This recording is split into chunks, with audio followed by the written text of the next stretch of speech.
Hello everyone, good morning. কেমন আছো সবাই? আশা করি সবাই খুব ভালো আছো। মন্দিরাস ব্লগসের আরেকটি নতুন ব্লগে সবাইকে স্বাগত জানাই।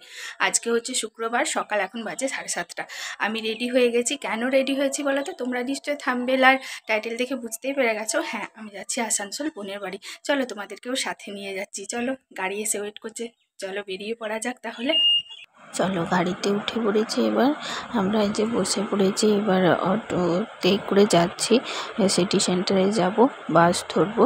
তো বাড়ি থেকে এই জন্য বেরিয়ে পড়লাম। আমি, আহান আর সৌমি একদিকে বসেছি, আর একদিকে আমার বর বসেছে, ওইদিকে ব্যাগটাও আছে। তো চলো একবারে যে সিটি সেন্টারে নেমে তারপর তোমাদের সাথে কথা হচ্ছে।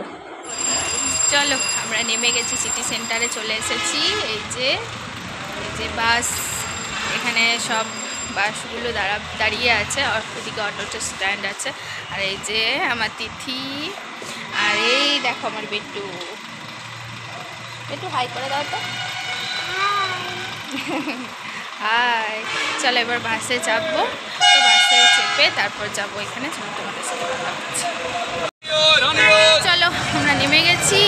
একটা বাসের থেকে আবার আরেকটা বাস ধরতে যাচ্ছি, সেখান থেকে যাবো।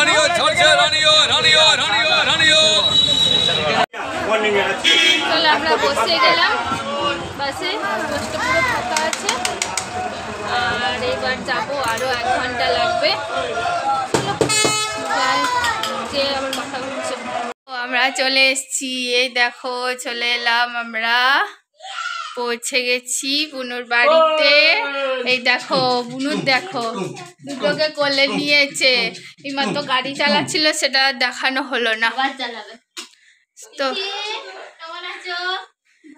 এইমাত্র বেরোলো, জাস্ট এলাম। একটু পরে আবার তোমাদের সাথে কথা বলছি। আগে ওদের সাথে সবার সাথে কথা বলে নিই, তারপর আবার তোমাদের সাথে কথা বলছি। এই দেখো দুটোকে দেখো। তোমাদের বললাম না যে আমি এসে তোমাদেরকে গাড়ি চালাচ্ছিল, সেটা দেখাতে পারলাম না। তো এই যে আমার ছেলে আর বোনের মেয়ে দুজন মিলে একটা গাড়িতে করে ঘুরে বেড়াচ্ছে চারিদিকে। মানে এসে থেকেই আর কি ওটা ওদের খেলা হয়েছে। আমার বোনের বাড়িতে দুটো জিনিস আছে, একটা গাড়ি আছে আর একটা সাইকেল আছে। তো 2 ভাই বোনে একসাথে যেহেতু আছে, একটাতেই দুজন মিলে চাপবে। আর মা ওই যে মিষ্টি খেতে দিয়েছে, বলছিলো প্লেটে নিতে। বললাম না ঠিক আছে ছাড়ো, প্লেটে নেব না, একটাই হাতে নিয়ে নিচ্ছি। তো আমি ওই জন্য মিষ্টিটা নিয়ে নিয়েছি। আর তোমার এবার খেয়ে নেব। খেয়ে নিয়ে আমার ছেলেটাকেও খাওয়াতে হবে, জানো তো। ছেলেটাকেও খাওয়ানো হয়নি। অ্যাকচুয়ালি সকালবেলাতেই চলে এসেছি, তো 7:30টায় বাড়ি থেকে বেরিয়েছি। তো এই জন্য খাওয়ানো হয়নি। ছেলেটাকে একদম ঘুম থেকে উঠিয়েছে, তারপরে আমি নিয়ে চলে এসেছি। আর বাসে এসেছি তো পুরো বাসের রাস্তাটাই পুরো একদম বমি করে দেয়, জানো আমার ছেলে। ওই জন্য ওকে কিছু খাইয়েও নিয়ে আসিনি। আর মোটামুটি 10:30টায় তো পৌঁছেই গেছি বাড়িতে। তো ওই জন্য আর একবারেই ওকে খাওয়াবো। এমনিতেই 10টার সময় ঘুম থেকে ওঠে, তোমরা তো জানোই, আমি বলি 9:30 10টার সময়। আর খাওয়াতে খাওয়াতে ওকে 10:30 বেজেই যায়। তো সেই জন্য আমি আর অতটাও রিস্ক নিলাম না, মানে খাওয়াবার জন্য। আর 2-4টে বিস্কুট এনেছিলাম সাথে, ছেলেটাকে রাস্তায় দিয়ে দিয়েছিলাম। ও যখন আবার আসানসোল থেকে বাসটা চেঞ্জ করলাম না, তখন ওকে দিয়েছিলাম, তো খেলো। তো 2 ভাই বোনে কত আনন্দ সহকারে খেলছে দেখো। আর কি ভালো লাগছে ওদের গাড়িটা চাপতে। একবার করে এদিক করছে ওদিক করছে। এই যে মাকে বললাম যে মুড়ি দিতে, তো মা মুড়িটাকে গুঁড়ো করে রেখেছে অল্প, আর সেই জন্য আমি এখন মুড়িটা নিয়ে ওকে খাওয়াতে শুরু করলাম। আর তারপরে তোমার আমরাও খাবো এবার। তো বোনের যেহেতু শরীরটা ভালো নেই, সেজন্য আর মা একাদিকে কতদিকে সামলাবে, সেজন্য আমাকে বললো যে তুই মুড়িটা দিয়ে দে। তো সবাই কেউই খায়নি এখন অবধি, বোনরাও কেউ টিফিন করেনি, তাই জন্য একেবারে মুড়ি খেয়ে নিচ্ছি আমরা। আর বাঁকুড়া জেলার তো একদম ভালো খাবার হচ্ছে একদম মুড়ি আর চপ। আর মা জানো তো চপগুলো বাড়িতে ভাজছে, চপগুলো কিন্তু দোকানের চপ নয়। তো মা বাড়িতে ভাজছে, সেজন্য মা আমাকে বললো যে মুড়িটা একটু দিয়ে দে সবাইকে। তো আমি ওই জন্য মুড়িটা এখন সবাইকে দিয়ে দিচ্ছি। আর তোমার ওইদিকে মা আর কত দিকে করবে বলো, মা একা হাতে সব দিকটা সামলাচ্ছে। তো বাড়িতে প্রচুর লোকজন এলে সত্যি খুব চাপ হয়ে যায়, কারণ আমি তো জানি আমার বাড়িতেও যখন মানুষজন আসে তখন আমারও প্রচুর চাপ বেড়ে যায়, একা হাতে সব কিছু সামলানো হয়ে ওঠে না, তার উপর আবার বাচ্চা থাকলে তো আরোই। তো যাই হোক, মুড়িটা দিয়ে দিয়েছি, আর তিথির মুড়িগুলো এখন আমি মেখে দিচ্ছি, কারণ তিথি তো নিজে মুড়ি মেখে খেতে পারে না, বলে যে মা মেখে দাও, তো ওই জন্য ওর মুড়িটা মেখে দিলাম। আর এই চপগুলো মা ভেজেছে, খুব সুন্দর খেতে হয়েছে জানো তো চপগুলো। আর মা ওইদিকে রান্নাঘরে শসা টসা রেখেছে, তো আমার কাছে জন্য বলে একটু নিয়ে আসতে, তো তিথিকে শসা দিয়ে দিলাম, আর মুড়িটা যে রয়ে গেল। এবার আমরা চলো খেয়ে নিই, তারপর একটু বাইরের নিচে যাব। হ্যালো, আমরা একটু নিচে বেরু করতে যাচ্ছি দুটোকে নিয়ে। দেখো ও আবার কোলে চাপবে, বদমাইশ, বাইরে গেলে শুধু কোলে চাপে। ওই দেখো যাচ্ছি আমরা, এই যে নিচে একটু রোদটাই দাঁড়াবো এই জন্য। বাইরে কত রোদ, আহা রোদ নিতে হবে। এ পটি করেছে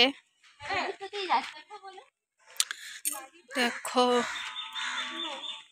বুনুর শরীরটা একটু খারাপ, তাই আচমকা আসতে হলো দেখতে। এই যে দুটো বেরিয়েছে, ঠিকই আছিস। ওই যে দুটো এখন খেলছে, আর এই যে সামনের কোয়ার্টারটা হচ্ছে একদম, ওটা হচ্ছে আমাদের, মানে বুনু এখানে থাকে, মানে বুঝতে পারছো, ওই যে জানালাটা দেখতে পাওয়া যাচ্ছে, ওই যে কাপড়, এই পুরোটা বুঝতে পারছো, বেশ ভালো জায়গাটা। এখানে ওই দিকের কোয়ার্টারটায় দিনের বেলাতেও লাইট জ্বলছে, কি অবস্থা, ওই যে দিনের বেলাতেও লাইট জ্বলছে।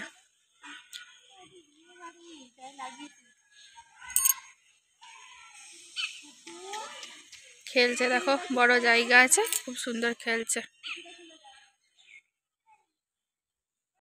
নিচে এলাম একটুখানি খেলতে, মানে ওরা বাচ্চাগুলোকে নিয়ে খেলাতে এলো। আর আমার বোনকে যেন ডাক্তারে বলেছে যে ভিটামিন ডি এর খুব অভাব, মানে শরীরে অনেক কিছু প্রবলেম হয়েছে, হিমোগ্লোবিন কমে গেছে, আয়রন কমে গেছে, শরীরে ভিটামিন ডি এর অভাব আছে, আরও অনেক কিছু প্রবলেম আছে। তো সেই কারণে আমার মানে বোনকেও বলেছে একটুখানি রোদ নিতে, তো সকালে রোদটাই নেওয়াটা দরকার খুবই। আর আজকে যেহেতু এখন রোদটাই এলাম, তার কারণ একটাই যে বোনের মেয়েটা স্নান করেছে, তো মাথার চুলগুলো একটু শুকিয়ে যাবে, আর শীতকাল তো রোদ নিলে কোনো প্রবলেম নেই, আর বাচ্চাগুলোও একটু খেলতে পারবে, ঘরের মধ্যে সবসময়তে আছে। তো ঠান্ডাটা বেশ পড়েছে জানো আজকে, মানে বাসে যখন আসছিলাম এত অতিরিক্ত ঠান্ডা লাগছে, মানে কি বলবো, আমি তো ঘরের ভেতরে থাকি, আর আমার উপরে যেহেতু থাকি সেহেতু উপরটা অতটাও ঠান্ডা লাগে না, তো সেই কারণে আমি ভেবেছি যে খুব একটা হয়তো ঠান্ডা নেই, কিন্তু দেখলাম যে না, খুবই ঠান্ডা পড়েছে। তো ওরা খেলছিল, আমি আবার উপরে এলাম লাইভ করব বলে, তো এসে দেখি মা মাংস করছে, তো ভাবলাম তোমাদের সাথেও একটু শেয়ার করে দিই।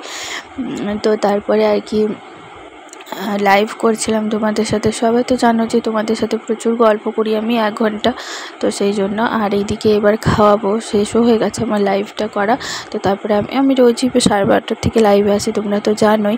আর ওইদিকে আমি এই মাত্র জাস্ট উঠলাম লাইভ করে, তারপরে ছেলেটাকে এবারে খাওয়াবো, তো বোনকে দেখাচ্ছিলাম, বোন বলছে যে আমাকে সবসময় দেখাবি না, আমি বললাম কেন, কী হয়েছে, দেখালে কিছু হবে না। তো তারপর ওদেরকে খাওয়ানোর পরে আমরাও খেতে বসে গেলাম। মা আজকে পালং শাকের তরকারি করেছে, আর ওদিকে চিকেন করেছে, তো চিকেনটা খুব সুন্দরই হয়েছে, মায়ের হাতে রান্না তো সবসময় সুন্দর হয়, সে তো বলারই নেই। তো যাই হোক, দুপুরবেলাতে আমরা খেয়ে নিই চলো, আর তোমরাও লাঞ্চ করবে তো চলেই এসো। তো এদিকে আমার তিথিও ওইদিকে বসে গেছে, আর বাচ্চাগুলোকে খাওয়াতে অনেকটা দেরি হয়ে গেছে জানো, কী আর করবো। যাই হোক, দুপুরবেলায় খাওয়া দাওয়া করার পর একেবারে রাত্রেবেলাতে ডিনার করছি এখন, সেটাই দেখালাম, তোমাদের সাথে শেয়ার করলাম। আর চলো, আমার ব্লগটাও এখানে শেষ করছি। তোমাদের যদি ভালো লাগে অবশ্যই করে লাইক করে দিও, শেয়ার করো, কমেন্ট করে জানিও আমাকে আমার ব্লগ তোমাদের কেমন লাগলো। চ্যানেলে যারা নতুন আছো তারা প্লিজ আমার চ্যানেলটাকে সাবস্ক্রাইব করে দিও, আর পাশে থাকা বেল আইকনটা অবশ্যই ক্লিক করে দিও। চলো আজকের মতো টাটা, বাই বাই।